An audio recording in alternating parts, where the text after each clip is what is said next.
Ark Invest have a $2,600 per share price target, aka fair valuation for Tesla, for 2029, almost entirely on the back of successful deployment of a fleet of robotaxis. Tasha Keeney of Ark Invest sharing her thoughts on the truly profound implications of Tesla's FSD 13.2, which has begun rolling out, and the strongest indicator yet that Tesla's estimates and plans around the rollout of autonomy are, wait for it, realistic. By the way, in case you guys haven't been keeping up, that would be first Tesla vehicles, Model 3s and Model Ys in some pockets of the United States operating as robotaxis next year. By the way, it's December now. Next year's pretty soon. So Tesla started releasing the version 13 of its full self-driving software to early testers, employees. Why do we care about this? Well, of course, longer term, Tesla has plans for full autonomy. So it's another step in that direction, but it's actually quite an important step because this is the stack. So, previously they were on version 12. Version 13, which should have a number of iterations, is what they plan on launching a robotaxi network with. That will be next year. What's different about this than past software launches? The biggest difference is that you can start from park, it can shift, and you can park at your destination. So basically, you're getting the features of like what is actually an end-to-end drive for the first time. All right, Tasha, we talk to a lot of people and a lot of skeptics out there. What do you think are some of the key things that people are still skeptical of with Tesla's ability to launch? And what are the answers to those questions? That's a great question. I feel like often, so to be clear, FSD right now is not perfect, right? And I don't have version 13, but on my car, there's eye tracking technology. There still are intervention, is the summary point.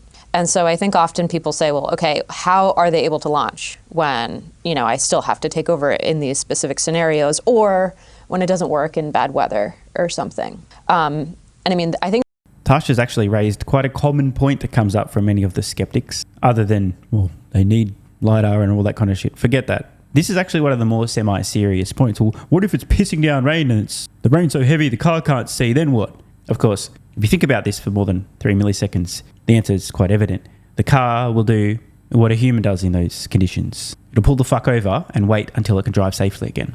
I think a key thing that is maybe not talked about often enough is that they'll likely launch with remote operators. I mean, that's what Waymo does. Mm-hmm. That's what Cruise did. So it doesn't have to be perfect at launch. It just has to be good enough such that you can sub in this remote operator system when you need to.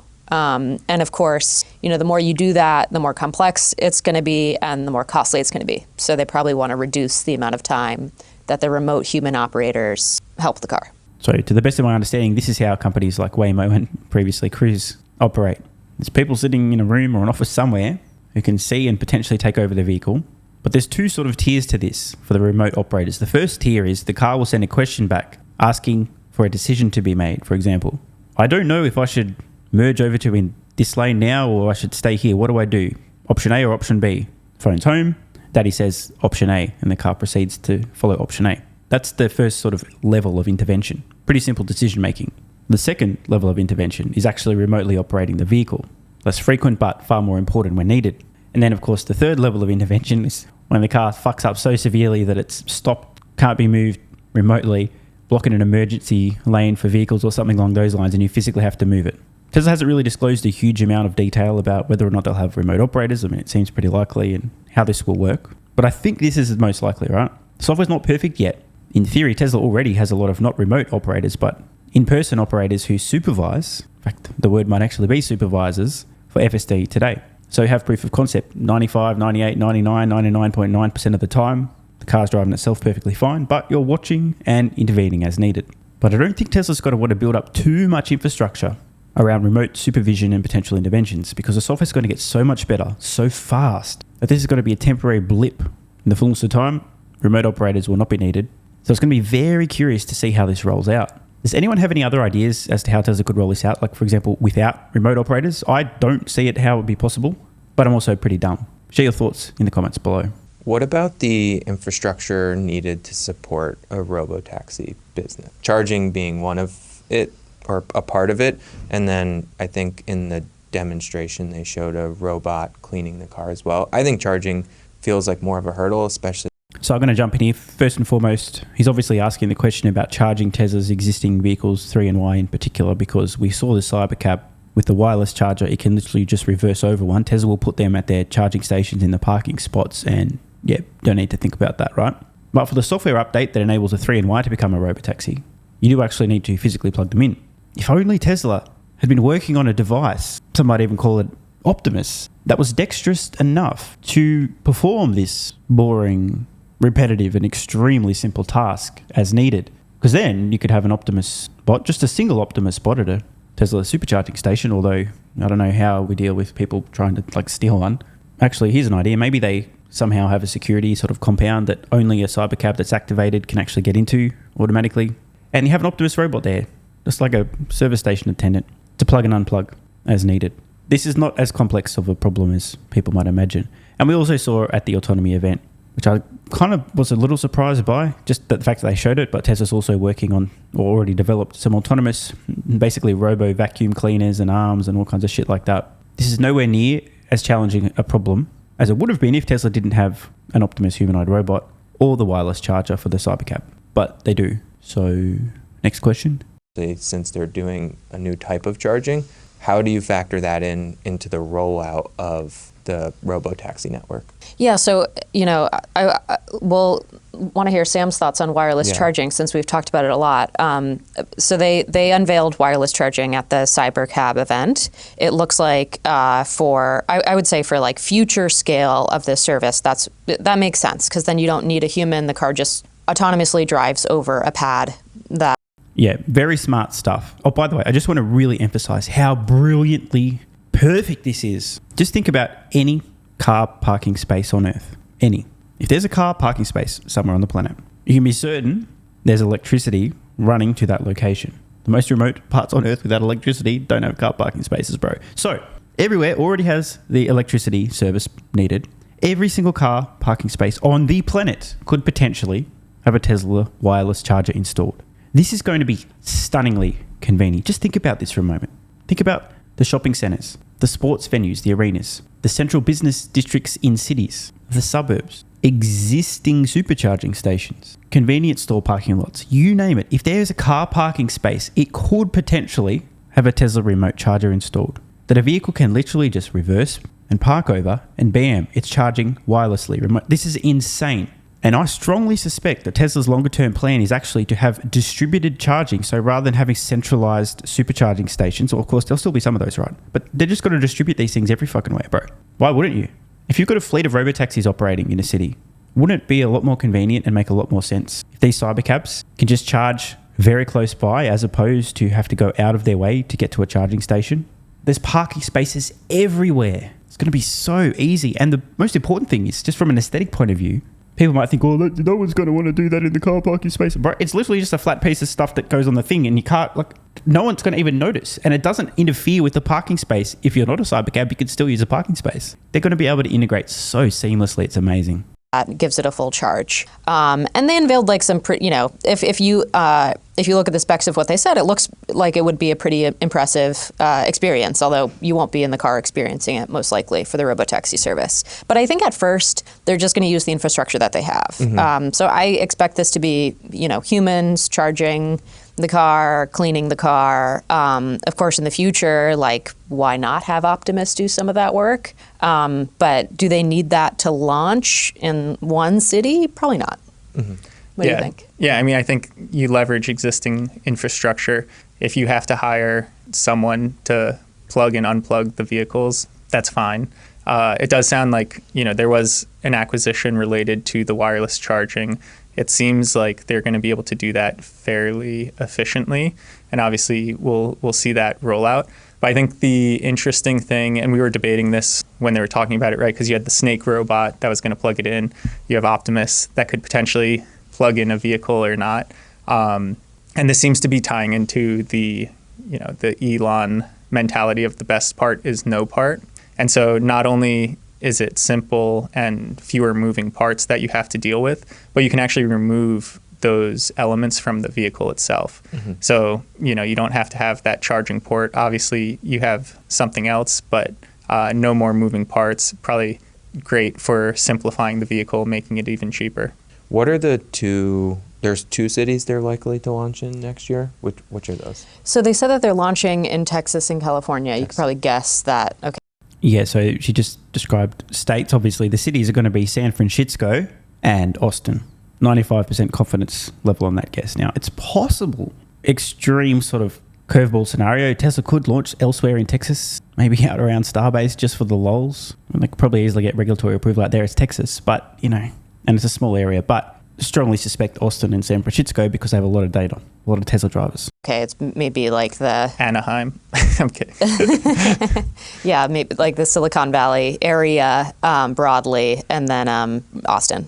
Do you think the initial launch and rollout will have current Tesla owners opting in their car to the service, or do you think Tesla's going to bring in some of the inventory they have and put it out on the streets? I think that's another good point, because I feel like that's also a point of confusion here, because Tesla talks so much about so much to the audience of owners about, well, you can sign your car up and actually you can make a good amount of money off of this service. I think that they're doing that because they want people to sign their cars up to meet peak demand. I don't think that's going to be, I don't think every car, in the initial launch has to be a customer sign-up car. Mm-hmm. I think they can use a small fleet of their own vehicles, but customer cars supplement it. So they want to get customers excited about it because they want that supplement. They want to make sure that the volume is there when they need it. But I long term, this is a fleet model. So I think there'll be third-party companies. We've heard Tesla encourage these companies to sort of come about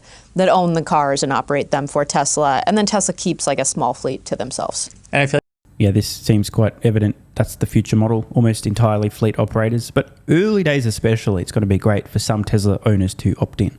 Now, a lot of people have this idea, well, who'd want to lease out their car? What if somebody vomits in it? Bro, you're not the target market. The target market is somebody who's probably a little bit younger, more entrepreneurial, less likely to have a family, more likely to be thinking, wait a minute, you be telling me I could lease one of these fucking things, or 10 of them, and they can go make me money while I'm at work or asleep and replace my entire income? And yeah, maybe I have to deal with some inconveniences along the way, but it's going to print money for me while I'm asleep, at work, relaxing, watching content on YouTube. Yes, please. I'll take as many as I can get. 10, 15 years ago, I would have been all over this. I mean, you're talking to the same guy who was renting out a room in his 1-bedroom apartment on Airbnb to make some extra income. Yeah, figure that out. I had to sleep on my friend's couches. So there will be enough people out there who are happy to add a Tesla vehicle that they own, or lease one specifically for the network to supplement in the early days. But long term, you're just going to have gigantic fleets of these cybercabs everywhere, and robovans, and a very, very small number of people who actually own a Tesla vehicle who are also putting it on the network. It's not going to be zero, like I said. It's just going to be the super entrepreneurial folks who also want a bit of extra income and are willing to take on potentially a slight amount of inconvenience along with that free money. like for a company that's so fast-paced, so fast-moving, so agile, for some reason, people, when they talk about Tesla, it's like, oh, it has to be one way, and they can't change or adapt. And it's like, that's obviously not the case. They adapt and change all the time. And so, you know, will they launch with their own fleet and perfect everything? It seems like that could be possible, right? It's like they want to have a great service. Then exactly what Tasha said, you know, have other people. It's like part of Tesla's strength has been the retail support. It's like the referral program, everyone who's so excited about it. And I think this ties into another one of those points that we often hear, which is people saying, oh, I don't know if I'd put my Tesla into the fleet. And to me, that's a crazy statement, because right now there are Uber drivers sitting behind the wheel doing it. And so you're telling me those people wouldn't not sit behind the wheel and do it? It's like that, to me, that doesn't make any sense. It's like, of course, maybe, you know, VC who has a Model S Plaid isn't going to want to do that. But, you know, I'm sure the vast majority of people would gladly lease out their car for extra cash. So Sam makes a good point. However, I'm going to push back a little bit. I don't actually think, and I don't know the numbers, but I don't think it'll be the majority, as in more than 50%. If people had sense, it would be. But a lot of people are extremely emotional, and the bell curve is real. So there will be a very large percentage of people who own a Tesla vehicle, and instead of thinking about the massive increase in household income that this product can produce for them autonomously while they sleep for a little potential bit of inconvenience now and then, instead of thinking about that and weighing it up, they're going to go, oh, I don't want people in my vehicle. Oh, what if something bad happens? And that's it. Game over. I don't know what the exact number of people putting their vehicle in the network is, but I don't think it's going to be the majority. I'd love to be wrong, but I don't think people have as much common sense. Now, there's a caveat here too. If you're really well off and free money isn't going to meaningfully change your life or your lifestyle, there's less incentive, right? But if you're a household who's struggling to pay the bills or has to cut costs, say no to the kids doing an extra sport because you can't afford it, that kind of stuff, you got a Tesla vehicle, or you could lease one and put it on the network and have it more than pay for its costs and then free money. You'd have to be crazy not to do it, but I think a lot of people are crazy. Anyone want to guess what % of the existing Tesla fleet will be added to the network over time? Leave a guess in the comments below. And if you own a Tesla vehicle, would you put the vehicle on the network? Yeah, and it's like, let's remember the kind of current trends that have been happening for the past decade plus. It's like fewer young people want their license, ride hail has taken hold. So it's like this kind of fits in with what's, I think, been happening for a while.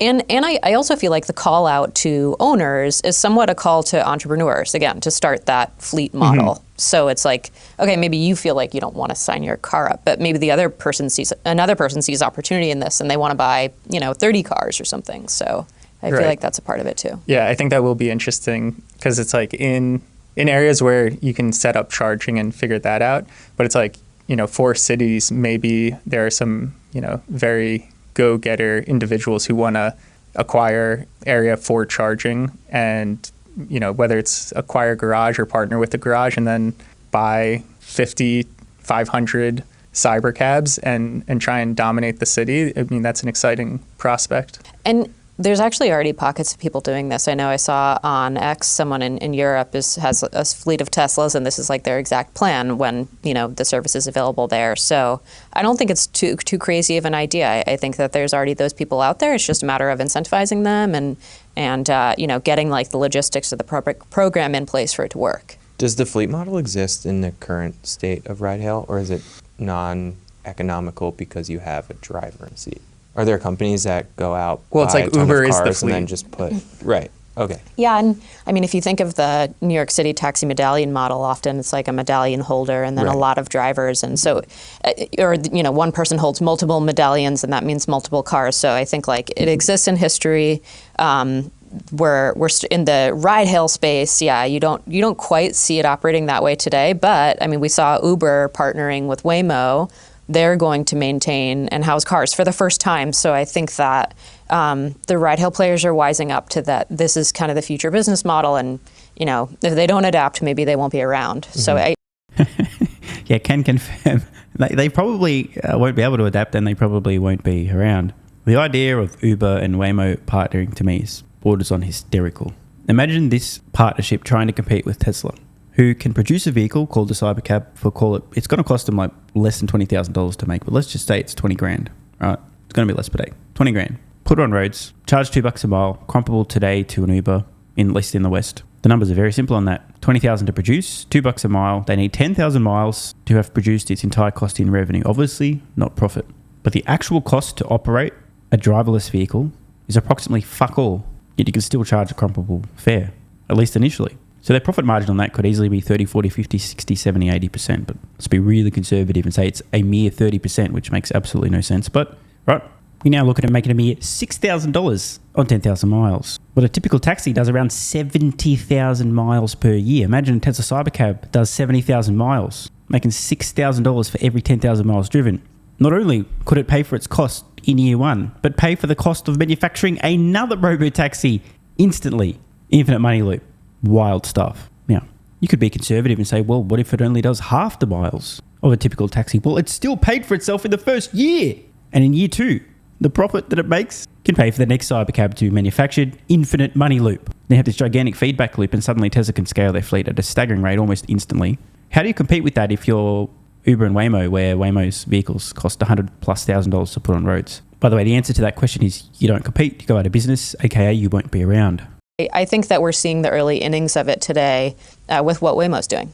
And then just speaking of Uber and Lyft, I know Tesla has been very focused on vertical integration. We're building our own direct-to-consumer application. Do you think there's any chance that to reach the consumer, why wouldn't Tesla start on an Uber and Lyft, get people accustomed to autonomous driving, leverage Uber and Lyft, and then just break off once they've reached demand? The reason they wouldn't is because they don't need to. Now, if Tesla was a brand new company, they hadn't already established a great brand, you could make the argument. But just think about this. You either own a Tesla or you're a customer. You could now either put your vehicle into the network or, as a consumer, hail a Tesla Cybercab in the early days. What do you think you're going to do? You'll be willing to pay a massive premium just for the novelty value of getting in a Tesla Cybercab. You're not going to need to leverage an existing platform. Now, the other argument would be, well, make it a ride-hailing app is really complicated. I mean, relative to what Tesla's done, mate, it's a walk in the fucking park. People massively oversell how difficult it is to have a ride-hailing app. Now, it's not easy, okay? I understand that. But when you look at Tesla's track record of doing incredibly complicated things at lightning speed, there's very little a company like Uber or Lyft or pick your ride-hail company can provide to Tesla. And, wait for it, there's something else. Tesla has something that these companies also have that many people might think Tesla hasn't got access to, which is real-time data about vehicle usage in every city they'll be operating their vehicles. I'm giving odds of Tesla formally partnering with a company like Uber out of necessity. What about a 0.42069% chance? It is possible, but bro, why? Well, it certainly seems like that might be Waymo's plan. Waymo started their own service, and then they decided to partner with Uber. I think one of the reasons they might have done that is because they don't have a scaled fleet. So in order to offer competitive service times to customers, they probably want to supplement, a larger fleet. But the reason for Tesla not to do that, well, the obvious reason for any company not to do that is sharing economics. Right. But we've actually published a blog that shows that Tesla's, if Tesla were to launch with human drivers today, they could already undercut the cost of Uber slightly, because we know from Sam's work that the operating cost of an electric vehicle is already cheaper than a gas-powered car. And, Tesla has this nice verticalized structure that I think allow it a lot of advantages. So I think that because Tesla is this vertically integrated manufacturer, they're not in that Waymo position where they will have to necessarily partner. I'm not saying it's totally out of the question. I just think it's unlikely. I'd be really surprised. And it's not really Tesla's style. They're more a do-it-yourself type right. of. So I think what Tasha just said is a 0.069420% chance. Amazingly, we agree. It ties into what Tasha was saying earlier with the drivers being able to put their cars in the fleet. So it's like you can imagine, right? There's not a steady demand of rides over the day.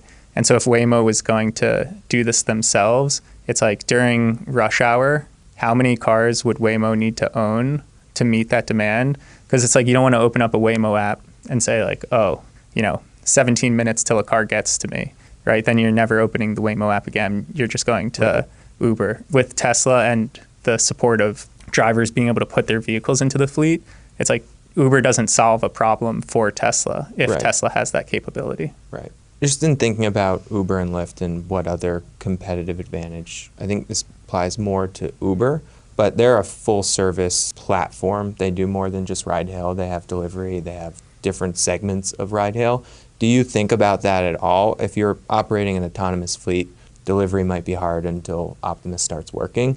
But I would think that maybe that gives at least more mind share to an Uber when the consumer goes to think of a ride-hail app. They're already accustomed to getting delivery from Uber Eats. That does have some sway with the consumer. Maybe price is a determining factor here, but I'm just curious how you think about it, because Tesla's going after one component, but there is other services now tied into the businesses of Uber and Lyft. So your point is it's like both on kind of the customer network that Uber already has, plus this full suite offering? I think of it like in my space, we have a company in terms of Spotify, right? And Spotify started just music, now they do audiobooks, they have podcasting, and it's like a full service audio platform. That's what Uber and Lyft and some of these other services are going after. And that, to me, is a moat that is really hard to break once you have the full suite of services on one platform. So if there were a company today that were to come out with a streaming service and they just... Okay, so I get his point, bro. One, Optimus is going to happen faster than people think. And two, if the ride-hailing app, which is the big driver of profits for a company like Uber, implodes, the rest of your business is going to get dragged down with it. Rest in peace, Uber. So it's almost time, folks. The robotaxis are about to awaken. And while skeptics are becoming slightly less skeptical, I think even most bulls don't fully grasp the scale of this opportunity, the sheer magnitude, the massive disruption that's going to take place, and most importantly of all, how quickly Tesla's fleet will scale and how truly unassailable their lead. Again, a reminder, Ark Invest 5-year Tesla fair valuation is $2,600 per share, and I think about 90% of that is comprised of the successful deployment of their fleet of robotaxis. It sounds outrageous. I mean, this is for 2029. It's soon going to be 4 years, not 5. And I'm a lot less interested in the exact timing and a lot more interested in two questions. One, will Tesla be successful? And two, is their lead truly unassailable, meaning they will take the lion's share of the market, the revenue, and most important of all, from an investor's point of view, the profits? And I strongly believe the answer to those questions is a resounding yes. So don't say I didn't warn you. Want more content? Early access? Bunch of perks? Click the links in the pinned comment. AG1 is awesome. I've been taking it daily now for more than 3 years. It's a great way to fill in nutritional gaps. It's packed full of vitamins, minerals, and whole food source nutrients, plus has prebiotics, probiotics, and adaptogens to improve gut health, regularity, and help your body handle stress. I'm always looking for an edge to help me feel and perform my best, which is why I haven't missed a day of AG1 for more than 3 years. Just try it and see how you feel. Click the link in the pinned comment or head to drinkag1.com/SMR and get yourself a free 1-year supply of vitamin D3 plus K2 and 5 travel packs. This is what viewers of the channel had to say after trying AG1. I feel like I have a lot more energy since I started on AG1. Just got my AG1 in the mail. Legit feeling the effects after day 3. 3 months ago, I started AG1 and have been enjoying the evenness of alertness and energy that lasts the day. I just started the wife on it too. Are you convinced yet? I mean, hey, it's worth trying, right? Click the link in the pinned comment or head to drinkag1.com/SMR, or I can keep going. This viewer, after about a month on AG1, definitely a lack of fatigue in the afternoon. Pleasant side effect is that my coffee intake has imploded and is almost down to 0. One more? Yeah, why not? I honestly feel younger and will be continuing to use AG1. This stuff really is crazy good. I didn't think it would be, but this stuff is awesome. It really is what everyone is saying. One more? Don't mind if I do. I've just received my 3rd month supply. I've drank it every day. I have so much energy throughout most of the day. I'm productive, started a new business, started socializing, refurbished a boat. It's no coincidence. Thank you for your persistence, your integrity, and your insights. Now look, these are not my words. These are not my testimonials. This is what you guys and girls are saying. Maybe it's 100% placebo effect. But even if that's the case, I think it's money well spent. Click the link in the pinned comment or head to drinkag1.com/SMR and get yourself a free 1-year supply of vitamin D3 plus K2 and 5 travel packs.